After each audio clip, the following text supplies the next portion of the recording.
राम राम जय राजा राम, राम राम जय सीताराम, राम राम जय राजा राम, राम राम जय सीताराम, राम राम जय राजा राम, राम राम जय सीताराम। श्री गणेशाय नमः। श्री जानकी वल्लभो विजयते। श्री रामचरितमानस पंचम सोपान सुंदरकांड। श्लोक। शांतं शाश्वतं प्रमेयमनघं निर्वाण शांतिप्रदं ब्रह्मा शंभुफणीन्द्रसेव्यं निशं वेदान्तवेद्यं विभुं रामाख्यं जगदीश्वरं सुरगुरुं मायामनुष्यं हरिं वन्देऽहं करुणाकरं रघुवरं भूपालचूडामणिं। नान्या स्पृहा रघुपते हृदये स्मदीये सत्यं वदामि च भवानखिलान्तरात्मा। भक्तिं प्रयच्छ रघुपुङ्गवनिर्भरां मे कामादिदोषरहितं कुरु मानसं च।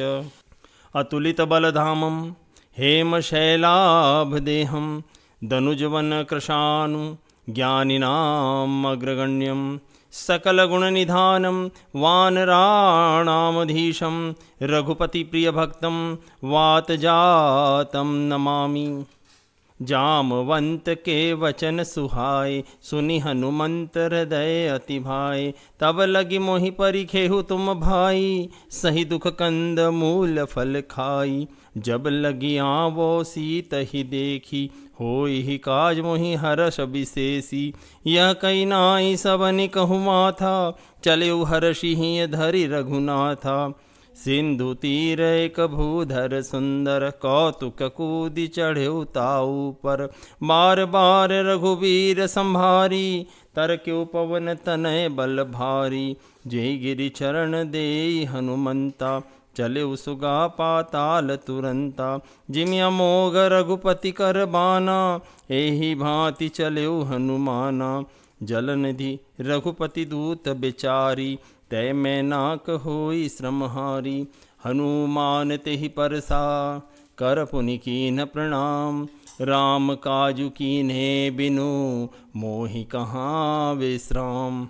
जात पवन सुत देवन देखा जाने कहूँ बल बुद्धि विशेषा। सुरसा नाम अहिन कै माता पठैनि आई कही तेहि बाता। आज सुरन मोहि दीन आहारा सुनत बचन कह पवन कुमारा। राम काजु करि फिरि मैं आवो सीता कई सुधि प्रभु ही सुनावो। तब तब बदन पैठी हूँ आई सत्य कहूँ मोहि जान दे माई। कवनेहु जतन देई नहीं जाना ग्रससि न मोहि कहेउ हनुमाना। जो जन भरि तेहि बदन पसारा कपितनु कीन दुगुन विस्तारा। 16 जो जन मुख तेहि ठयऊँ तुरत पवन सुत 32 भयऊँ। जस जस सुरसा बदनु बढ़ावा तासु दून कपि रूप दिखावा। 7 जो जन तेहि आनन कीन्हा अति लघु रूप पवन सुत लीन्हा। बदन पैठी पुनि बाहिर आवा मागा बिदाता ही सिरुनावा। मोहि सुरन जेहि लागी पठावा बुद्धि बल मरम तोर मैं पावा। राम काजु सब करिहु तुम बल बुद्धि निधान। आशीष देई गई सो हर्षि चलो हनुमान। शांत सनातन प्रमाणों से परे निष्पाप मोक्ष रूप परम शांति देने वाले ब्रह्मा शंभु और शेष जी से निरंतर सेवित वेदांत के द्वारा जानने योग्य सर्वव्यापक देवताओं में सबसे बड़े माया से मनुष्य रूप में दिखने वाले समस्त पापों को हरने वाले करुणा की खान रघुकुल में श्रेष्ठ तथा राजाओं के शिरोमणि राम कहलाने वाले जगदीश्वर की मैं वंदना करता हूँ। हे रघुनाथ जी, मैं सत्य कहता हूँ और फिर आप सबके अंतरात्मा ही हैं। सब जानते हैं कि मेरे हृदय में दूसरी कोई इच्छा नहीं है। हे रघुकुल श्रेष्ठ, मुझे अपनी पूर्ण भक्ति दीजिए और मेरे मन को काम आदि दोषों से रहित कीजिए। अतुल बल के धाम सुमेरु पर्वत के समान कांति युक्त शरीर वाले दैत्य रूपी वन को ध्वंस करने के लिए अग्नि रूप, ज्ञानियों में अग्रगण्य, संपूर्ण गुणों के निधान, वानरों के स्वामी श्री रघुनाथ जी के प्रिय भक्त पवन पुत्र श्री हनुमान जी को मैं प्रणाम करता हूँ। जाम्बवान के सुंदर वचन सुनकर हनुमान जी के हृदय को बहुत ही भाए। वे बोले, हे भाई, तुम लोग दुख सहकर कंदमूल फल खाकर तब तक मेरी राह देखना जब तक मैं सीता जी को देखकर लौट न आऊँ।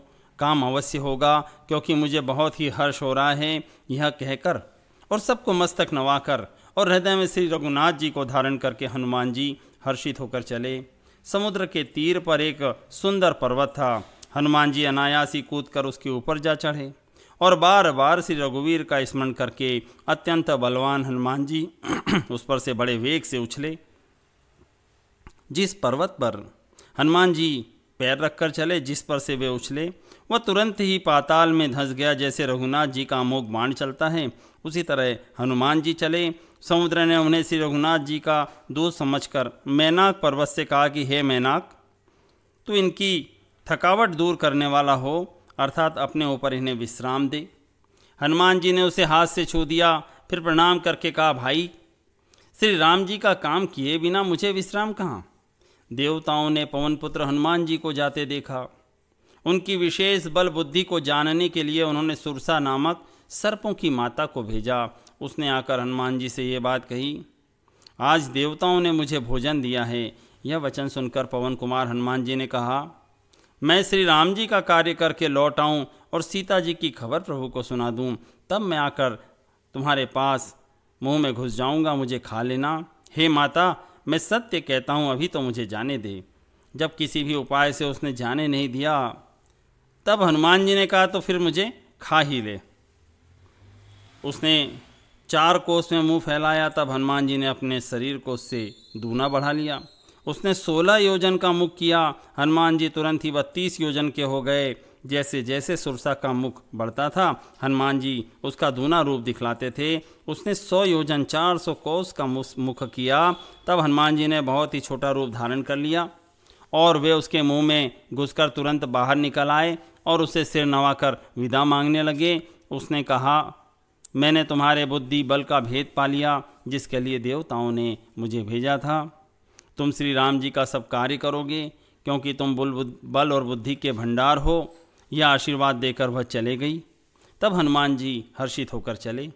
निशिचर एक सिंधु महु रही, करी माया नभु के खग गई। जीव जंतु जे गगन उड़ाही, जल बिलो की तिन कै परिछाही।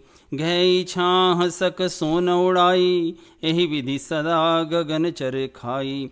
सोई छल हनुमान कह कीन्हा, तासु कपटु कपि तुरत ही चीन्हा।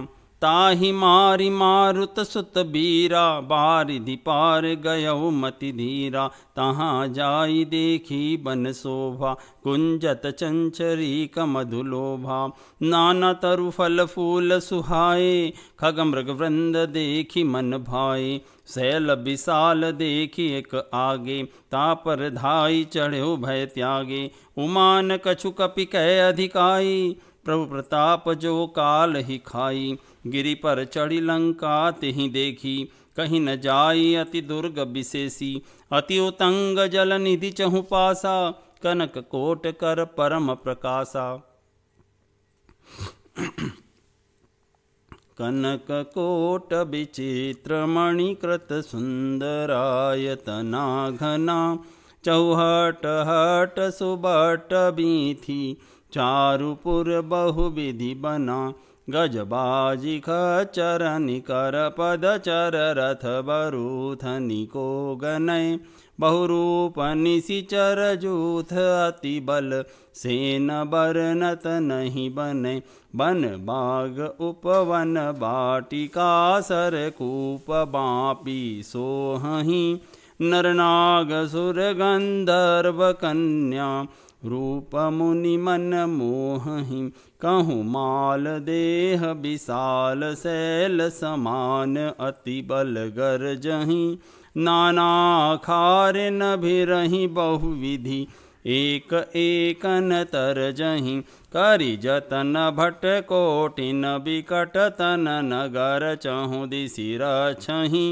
कहूँ महिष मानुष धेनु खर अज, खल निशाचर भक्षहि।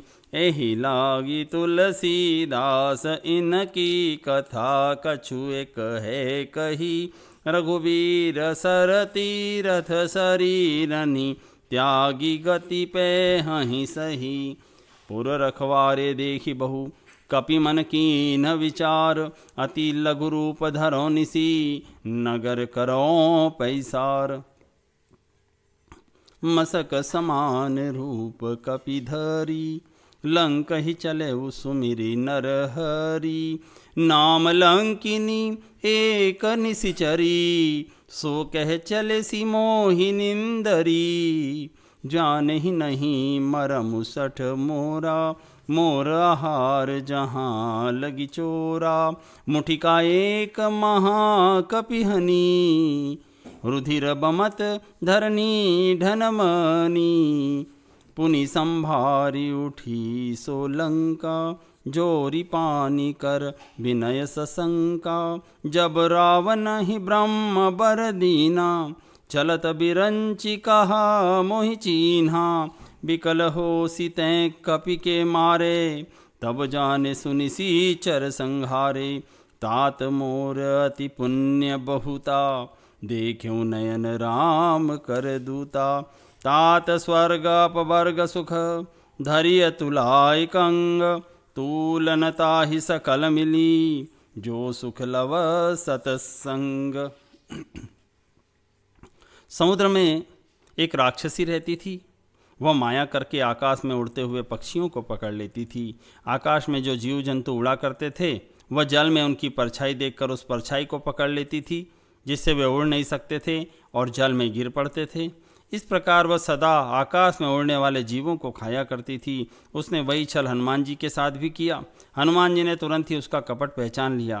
पवन पुत्र धीर बुद्धि वीर हनुमान जी उसको मारकर समुद्र के पार गए। वहाँ जाकर उन्होंने वन की शोभा देखी। पुष्प रस के लोभ से भौरे गुंजार कर रहे थे। अनेकों प्रकार के वृक्ष फल फूल से शोभित हैं।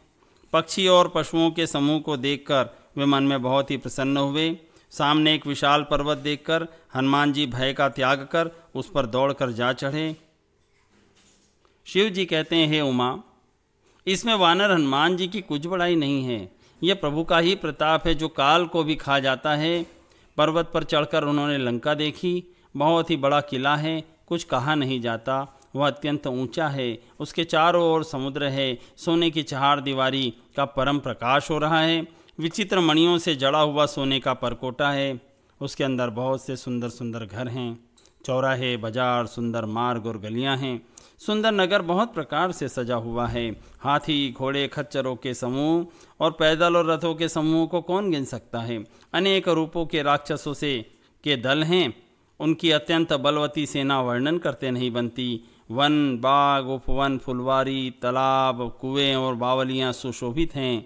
मनुष्य, नाग, देवताओं और गंधर्वों की कन्याएं अपने सौंदर्य से मुनियों के मनों को भी मोह लेती हैं। कहीं पर्वत के समान विशाल शरीर वाले बड़े ही बलवान पहलवान गरज रहे हैं। वे अनेकों अखाड़ों में बहुत प्रकार से भिड़ते और एक दूसरे को ललकारते हैं। भयंकर शरीर वाले करोड़ों योद्धा यत्न करके बड़ी सावधानी से नगर के चारों दिशाओं में सब ओर से रखवाली करते हैं।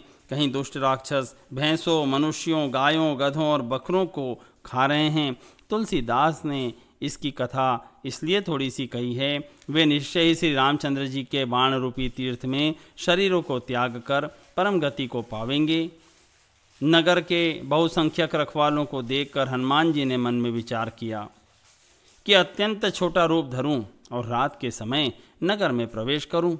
हनुमान जी ने मच्छर के समान छोटा सा रूप धारण कर नर रूप से लीला करने वाले भगवान श्री राम जी का स्मरण करके लंका को चले। लंका के द्वार पर लंकनी नाम की एक राक्षसी रहती थी और वो बोली, मेरा निरादर करके मुझसे पूछे बिना कहाँ चला जा रहा है। हे मूर्ख, तूने मेरा भेद नहीं जाना। जहाँ तक जितने चोर हैं वे सब मेरे आहार हैं। महाकपि हनुमान जी ने उसे एक घूंसा मारा। जिससे वह खून की उल्टी करती हुई पृथ्वी पर लुढ़क पड़ी। वह लंकिनी अपने को संभाल कर उठी और डर के मारे हाथ जोड़कर विनती करने लगी। वह बोली, रावण को जब ब्रह्मा जी ने वर दिया था तब चलते समय उन्होंने मुझे राक्षसों के विनाश की ये पहचान बता दी थी कि जब तू बंदर के मारने से व्याकुल हो जाए तब तू राक्षसों का संहार हुआ जान लेना। हे तात, मेरे बड़े पुण्य हैं जो मैं श्री राम जी के दूत आपको नेत्रों से देख पाई। हे तात, स्वर्ग और मोक्ष के सब सुखों को तराजू के एक पलड़े में रखा जाए तो भी वे सब मिलकर दूसरे पलड़े पर रखे हुए उस सुख के बराबर नहीं हो सकते जो क्षण मात्र के सत्संग से होता है। प्रभसी नगर की जय सब काजा, हृदय राखी कौशलपुर राजा। गरल सुधा रिपु करहि मिताई, गोपद सिंधु अनल सितलाई। गरुड़ सुमेरु रेणु समताही, राम कृपा करि चित्वा जाही। अति लघु रूप धरेऊ हनुमाना, पैठा नगर सुमिरी भगवाना। मंदिर मंदिर प्रति करि शोधा, देखे जहें तेहें अगणित जोधा। गयौ दसानन मंदिर माही, अति विचित्र कहीं जात सुनाही। शयन किए देखा कपिते ही, मंदिर महु न दीखी बैदेही। भवन एक पुनि दीख सुहावा, हरि मंदिर तहाँ भिन्न बनावा। रामायुध अंकित ग्रह शोभा बरनी न जाई, नव तुलसी का वृंदत हैं देखी हर्ष कपिराई।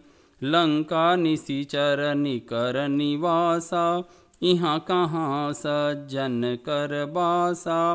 मन महु तर्क करें कपिलागा, तेहि समय विभीषण जागा। राम राम तेहि सुमिरन कीना, हृदय हर्ष कपि सज्जन चीना।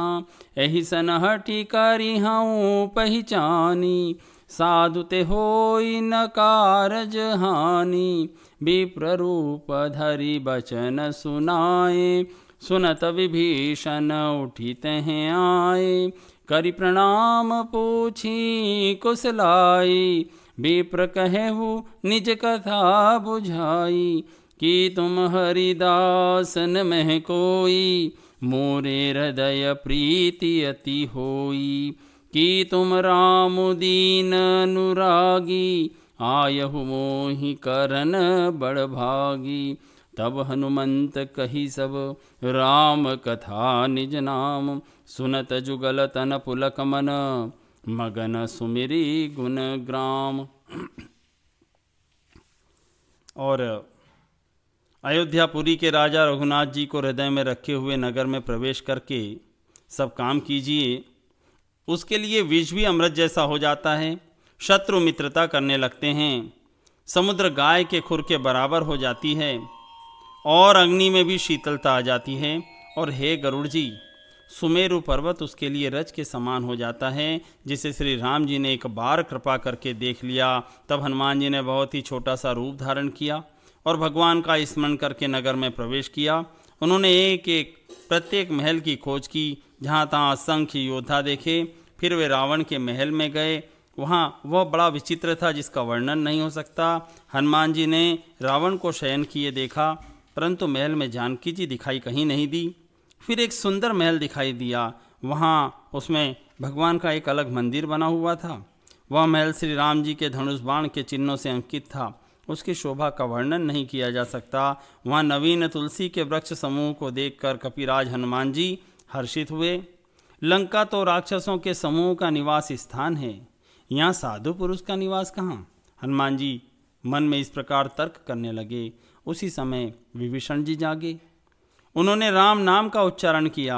हनुमान जी ने उन्हें सज्जन जाना और हृदय में हर्षित हुए। हनुमान जी ने विचार किया कि अपनी ओर से ही इनसे परिचय करूंगा, क्योंकि साधु से कार्य की हानि नहीं होती, प्रत्युत लाभ ही होता है। ब्राह्मण का रूप धरकर हनुमान जी ने उन्हें वचन सुनाए।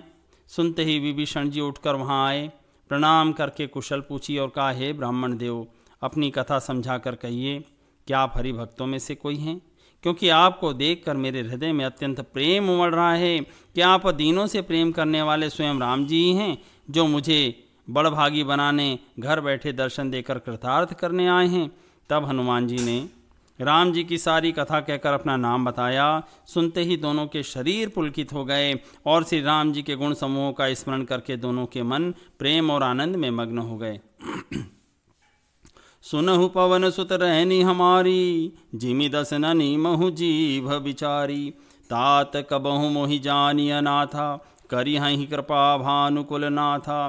तामस तनु कछु साधन नाही, प्रीति न पद सरोज मन माही। अब मोहि भा भरोस हनुमंता, बिनु हरि कृपा मिलहि नहीं संता। जो रघुवीर अनुग्रह कीन्हा, तो तुम मोहि दरसु हटि दीना। सुनहु विभीषण प्रभु कै रीति, करहि सदा सेवक पर प्रीति। कहूँ कवन में परम कुलीना, कपि चंचल सब ही विधिहीना। प्रात ले जो नाम हमारा, तहि दिन ताहि न मिले आहारा। असमय अधम सखा सुनु, मोहु पर रघुबीर। कीन्ही कृपा सुमिरि गुण, भरे बिलोचन नीर। जानत हूँ अस स्वामी बिसारी, फिरहि ते काहे न होहि दुखारी। एहि विधि कहत राम गुण ग्रामा, पावा अनिर्वाच विश्रामा। पुनि सब कथा विभीषण कही, जहि विधि जनक सुता तह रही। तब हनुमंत कहा सुन भ्राता, देखी चहु जानकी माता। जुगुति विभीषण सकल सुनाई, चले पवन सुत विदा कराई। करि सोई रूप गयऊँ पुनि तहवा, बन अशोक सीता रह जहवा। देखी मनहु महु कीन प्रणामा, बैठ ही बीति जात निसि जामा। कृस तनु शीस जटा एक बेनी, जपति हृदय रघुपति गुण श्रेणी। निज पद नयन दिए मन, राम पद कमल लीन। परम दुखी भा पवन सुत, देखी जान की दीन। विभीषण जी ने कहा, हे पवन पुत्र, मेरी रहनी सुनो। मैं यहाँ वैसे ही रहता हूँ जैसे दांतों के बीच में बेचारी जीभ रहती है। हे तात, मुझे अनाथ जानकर सूर्य कुल के नाथ श्री राम जी क्या कभी मुझ पर कृपा करेंगे? मेरा तामसी राक्षसी शरीर होने से साधन तो कुछ बनता नहीं, और न मन में श्री राम जी के चरण कमलों में प्रेम ही है। परंतु हे हनुमान, मुझे अब विश्वास हो गया कि श्री राम जी की मुझ पर कृपा है, क्योंकि हरि की कृपा के बिना तो संत भी नहीं मिलते। जब रघुवीर ने कृपा की है, तभी तो आपने मुझे अपनी ओर से दर्शन दिए हैं। हनुमान जी ने कहा, हे विभीषण जी सुनिए, प्रभु की यही रीति है कि वे सेवक पर सदा ही प्रेम किया करते हैं। भला कहिए, मैं ही कौन सा बड़ा कुलीन हूँ? जाति का तो चंचल बानर हूँ और सब प्रकार से नीच हूँ। प्रातः काल में बंदरों का जो नाम ले ले, उस दिन उसे भोजन तक न मिले। हे सखा सुनिए, मैं ऐसा अधम हूँ, पर श्री राम जी ने मुझ पर भी तो कृपा की है। भगवान के गुणों का स्मरण करके हनुमान जी के दोनों नेत्रों में प्रेमाश्रुओं का जल भर आया। जो जानते हुए भी ऐसे रघुनाथ जी को भुलाकर विषयों के पीछे भटकते फिरते हैं, वे दुखी क्यों न हो। इस प्रकार श्री राम जी के गुण समूहों को कहते हुए उन्होंने परम शांति प्राप्त की। तब विभीषण जी ने जानकी जी जिस प्रकार लंका में रहती थी वह सब कथा कही। तब हनुमान जी ने कहा, सुनो भाई, मैं जानकी माता को देखना चाहता हूँ। विभीषण जी ने माता के दर्शन की सब उपाय कह सुनाई। तब हनुमान जी विदा लेकर चले और वही पहले जैसा मसक सरी का रूप धरकर वहाँ पहुँच गए जहाँ अशोकवन में जिस भाग में सीता जी रहती थी। सीता जी को देखकर हनुमान जी ने मन ही मन में उन्हें प्रणाम किया। उन्हें बैठे ही बैठे रात्रि के चारों पहर बीत जाते हैं। शरीर दुबला हो गया है, सिर पर वेणी की लट है, हृदय में श्री रघुनाथ जी के गुण समूहों का स्मरण करती रहती है। जानकी जी नेत्रों को अपने चरणों में लगाए हुए हैं, नीचे की ओर देख रही हैं और मन श्री राम जी के चरण कमलों में लीन हैं। जानकी जी को दुखी देखकर पवन सुत हनुमान जी बहुत ही दुखी हुए। तरु पल्लव महु रहा लुकाई, करई विचार करों का भाई। तेहि अवसर रावनु तेह आवा, संग नारी बहु किए बनावा। बहुविधि खलसी तहि समुझावा, सामदान भय भेद दिखावा। कह रावण सुनो सुमुखि सयानी, मंदोदरी आदि सब रानी। तब अनुचरी करऊं पन मोरा, एक बार बिलोकु मम ओरा। तृण धरि ओट कहती वैदेही, सुमरि अवधपति परम सनेही। सुनु दस मुख खगोत प्रकाशा, कबहु किनलनी करई विकासा। असमन समझु कहती जानकी, खल सुधि नहीं रघुबीर बान की। सट सुने हरियान ही मोही, अधम निलज लाज नहीं तोही। आप ही सुनि खगोत सम, राम ही भानु समान। परुष बचन सुनि काढ़ियसी, बोलाती खिसियान। सीता तय मम कृत अपमानां, कटियौ तव सिर कठिन कृपानां। नाही त सपदि मानु मन बानी, सुमुखी होति नत जीवन हानि। श्याम सरोज दाम सम सुंदर, प्रभु भुज करि कर समदस कंधर। सो भुज कंडकी तव सिघोरा, सुनु सटस प्रवान पन मोरा। चंद्रहास हरु मम परितापम, रघुपति बिरह अनल संजातम। शीतल निशित बहसी बरधारा, कह सीता हरु मम दुख भारा। सुनत बचन पुनि मारण धावा, मैं तनिया कही नीति बुझावा। कैसी सकल निशिचरि न बुलाई, सीतई बहुविधि त्रास हुजाई। मास दिवस महु कहा न माना, तो मैं मार भी काढ़ी कृपाना। भवन गयऊ दस कंधर, यहाँ पिशाचिनी वृंद। सीत ही त्रास दिखावही, धरहि रूप बहुमंद। हनुमान जी वृक्ष के पत्तों में छिप रहे और विचार करने लगे कि हे भाई क्या करूं, इनका दुख कैसे दूर करूं। उस समय बहुत सी स्त्रियों को साथ लिए सज धज कर रावण वहां आया। उस दुष्ट ने सीता जी को बहुत प्रकार से समझाया, साम दान भय और भेद दिखलाया। रावण ने कहा, हे सुमुखी, हे सयानी सुनो, मंदोदरी आदि सब रानियों को मैं तुम्हारी दासी बना दूंगा। यह मेरा प्रण है, तुम एक बार मेरी ओर देखो तो सही। अपने परम स्नेही कौशलाधीश श्री राम का स्मरण करके जानकी जी तिनके की आड़ का पर्दा करके कहने लगी, हे दसमुख सुन, जुगनू के प्रकाश से कभी कमलनी खिल सकती है। जानकी जी फिर कहती है, तू अपने लिए भी ऐसा ही मन में समझ ले। रे दुष्ट, तुझे रघुवीर के बाण की खबर नहीं है। रे पापी, तू मुझे सोने में हर लाया है। रे निर्लज, तुझे लज्जा नहीं आती। अपने को जुगनू के समान और राम जी को सूर्य के समान सुनकर और सीता जी के कठोर वचनों को सुनकर रावण तलवार निकाल कर बड़े गुस्से में आकर बोला, सीता, तूने मेरा अपमान किया है, मैं तेरा सिर इस कठोर कृपाण से काट डालूंगा। नहीं तो अब भी जल्दी से मेरी बात मान ले। हे सुमुखी, नहीं तो जीवन से हाथ धोना पड़ेगा। सीता जी ने कहा, हे दसग्रीव, प्रभु की भुजा जो श्याम कमल की माला के समान सुंदर और हाथी की सूंड के समान पुष्ट और विशाल है, या तो वह भुजा ही मेरे कंठ में पड़ेगी या तेरी भयानक तलवार ही। रेसठ सुन, यही मेरा सच्चा प्रण है। सीता जी कहती हैं, हे चंद्रहास तलवार, श्री रघुनाथ जी के विरह की अग्नि से उत्पन्न मेरी बड़ी भारी जलन को तू हर ले। हे तलवार, तू शीतल तीव्र और श्रेष्ठ धारा बहाती है, अर्थात तेरी धारा ठंडी और तेज है। तू मेरे दुख के बोझ को हर ले। सीता जी के यह वचन सुनते ही वह मारने दौड़ा। तब मैदानों की पुत्री मंदोदरी ने नीति कहकर रावण को समझाया और सब राक्षसियों को बुलाकर कहा कि जाकर सीता को बहुत प्रकार से भय दिखाओ। ऐसा रावण ने कहा, यदि मैंने भर में यह कहा न माने मेरा, तो मैं इसे तलवार निकाल कर मार डालूंगा। यूं कहकर रावण घर चला गया। यहाँ राक्षसियों के समूह बहुत से बुरे रूप धरकर सीता जी को भय दिखलाने लगे। दोहा क्रमांक 10 तक। राम राम जय राजा राम, राम राम जय सीता राम, राम राम जय राजा राम, राम राम जय सीता राम, राम राम जय राजा राम, राम राम जय सीता राम। ओ